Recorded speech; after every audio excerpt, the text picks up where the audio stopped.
Tu sais, les puissances en place dans le monde où on vit construisent lentement mais sûrement cette dystopie qu'on voit se former autour de nous.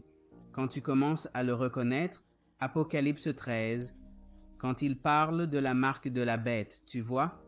Et en parler, c'est au moins parler d'un système financier qui peut suivre tout ce que vous faites. Et alors qu'on entre dans une ère où les systèmes financiers commencent à s'unir, vous allez voir qu'ils continuent à agir et à sévir pour rendre même illégal le fait d'être sans abri. Réfléchissez à ça, rendre illégal d'être sans abri. Et ce que le nouvel ordre mondial et les établissements en place font, c'est qu'ils créent maintenant des structures et une architecture anti-sans-abri. Je veux juste parcourir cette vidéo avec vous pour que vous puissiez voir à quel point ces choses sont vraiment méchantes tout autour de nous. Regardez ça un instant. CBS 8 News en direct à 17h. Les habitants de San Diego, frustrés par le problème croissant des sans-abri, se tournent vers ce qu'on appelle l'architecture hostile. Bonsoir et merci de nous rejoindre. Je suis Marcella Lee.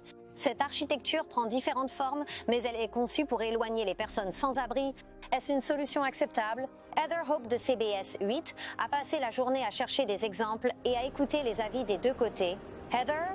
Oui, des défenseurs locaux des sans-abri nous ont parlé de plusieurs de ces endroits. Nous sommes à North Park, juste devant la pharmacie CVS, où vous pouvez voir cette lumière bleu vif et blanche clignoter avec la caméra qui est surveillée par mouvement. Les voisins du quartier disent qu'avant d'avoir cela, ils avaient des sans-abri. Le problème ne cessait de croître tout le long et en travers du trottoir. Des accoudoirs au milieu des bancs aux gros rochers sous les ponts. Les défenseurs des sans-abri appellent ça de l'architecture hostile ou anti-sans-abri. À Hillcrest, le long de University Avenue, on peut facilement repérer un banc en métal à un arrêt de bus MTS avec des accoudoirs qui empêchent de s'allonger. Un porte-parole de MTS indique que les séparations sont la norme dans l'industrie pour permettre à plusieurs personnes de s'asseoir. Et les accoudoirs aident ceux qui ont des problèmes de mobilité à se lever. Ils s'installent sur le siège et tombent dans les pommes. Et nous devons gérer les secours qui viennent les prendre. Kent Gilmore est le maître d'hôtel chez Mattarello, où le banc est juste devant l'entrée. Il relate que la hausse des sans-abri entrant dans le restaurant a entraîné des changements. On a même dû penser à modifier les sièges que l'on propose dans le hall du restaurant où je travaille, à cause du même problème. En 2016, la ville de San Diego a installé de gros rochers sur Imperial Avenue et l'I5 pour dissuader les sans-abri de dormir sous l'autoroute. Il y a un an, Bergen Todd, habitant de San Diego, a lancé une pétition pour supprimer toute l'architecture hostile dans sa ville. Il voulait la présenter au conseil municipal si elle atteignait 200 signatures, mais n'en a recueilli que 123. Gilmore estime que le logement ne devrait pas incomber aux entreprises et souhaite davantage de services. Alors qu'allons-nous faire? Tu sais, voilà le truc. Je comprends la frustration en tant que propriétaire d'entreprise quand tu essaies de gérer ton commerce et que tu as des sans-abri devant, certains utilisant de l'alcool ou des drogues, right? Et tu ne connais pas les conditions de ce que les gens traversent, et ainsi de suite. Mais ce qui se passe avec beaucoup de ces architectures qu'ils conçoivent, c'est qu'ils ciblent des endroits comme sous les ponts, où les gens dorment, et ils mettent des rochers là-bas, tu vois, et ils ajoutent des piquants. J'ai vu un endroit où ils ajoutent des piquants dans des zones où, franchement, si un sans-abri vivait là, ça ne dérangerait personne. Mais on est à une époque où la personne moyenne sans abri n'est pas forcément un toxicomane. Ce n'est pas quelqu'un qui est accro aux drogues. Et même ceux qui sont accros au crack et à la drogue, écoutez, leur péché est plus visible parce que vous le voyez en public.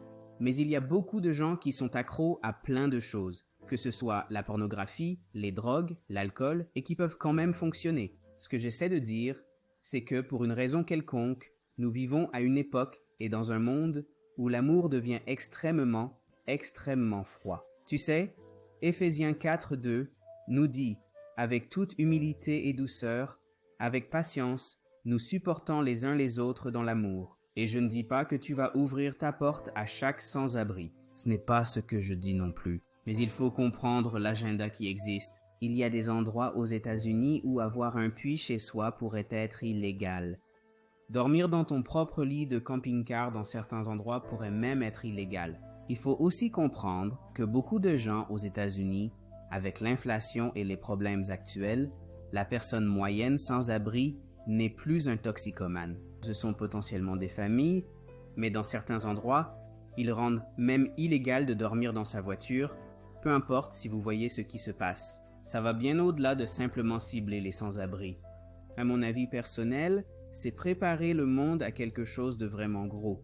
Ils sont très forts pour créer un problème de toutes pièces, et ensuite, vous proposer une solution qui leur convient. C'est une tactique bien connue. Donc, à mesure que les systèmes financiers se dévoilent et que la monnaie numérique se répand, alors que l'ordinateur quantique se développe et que l'Internet des objets progresse, vous verrez que beaucoup de ceux qui méprisaient les sans-abri se retrouveront dans la même situation, nécessitant ce revenu universel de base, ou peu importe son nom quand il sera déployé. Et nous serons tous à ce point où nous serons tous vus comme ces sans-abri, surtout ceux qui choisissent de ne pas rejoindre le système de la bête. Alors que tout cela se déroule, c'est triste, c'est déprimant de voir tout ça. Mais je veux que vous sachiez que Dieu est bon. Ne laissez pas les puissances de ce monde changer votre cœur. Je connais beaucoup de gens qui ont même été arrêtés à Orlando pour avoir nourri des sans-abri dans un parc. C'est presque comme ces situations où les gens disent « Oh, je veux acheter une maison, mais vous ne gagnez pas assez. Je veux louer un appartement. Vous ne gagnez pas assez. Vous voulez faire ceci, mais vous ne le pouvez pas. » C'est drôle. Je connais quelqu'un qui est allé dans un appartement à loyer modique et on lui a dit « Vous gagnez trop ». Alors ils sont allés dans un autre normal. Ils leur ont dit « Vous faites trop peu » et ils sont coincés. Ils disent « Je suis coincé dans ce milieu où je ne gagne pas assez, où je gagne trop. » C'est épuisant pour les gens. Alors, souvenez-vous simplement, vous n'êtes pas de ce monde. Vous n'êtes pas de ce royaume, vous venez d'ailleurs. Jésus est incroyable et il est capable. Ne vous découragez pas. Ne laissez pas votre cœur se refroidir en voyant ces injustices se produire. Ne laissez pas votre cœur se refroidir quand il s'agit d'aider les autres. Vous venez d'un autre monde, d'un autre royaume. Toutes ces choses sont des leçons que vous n'aurez peut-être pas à vivre. Mais ce sont des leçons qui vous apprendront une bonne leçon. Et certaines des meilleures leçons sont celles que l'on apprend en observant ce que les autres traversent. Utilisez votre sagesse, d'accord, préparez-vous mentalement aux choses qui pourraient arriver sur cette terre. Que Dieu vous bénisse. D'accord, merci d'être passé. Je voulais juste discuter de cela avec vous, et si vous passez une journée difficile aujourd'hui, faisons une petite prière de 30 secondes, d'accord? Père Céleste, tu connais les frères et sœurs qui regardent ceci, tu les connais mieux que moi. Tu sais s'ils passent une bonne ou une mauvaise journée. Tu sais que s'ils passent une mauvaise semaine, quoi qu'il en soit, Père, rappelle-leur combien tu les aimes. Rappelle-leur combien tu te soucies d'eux.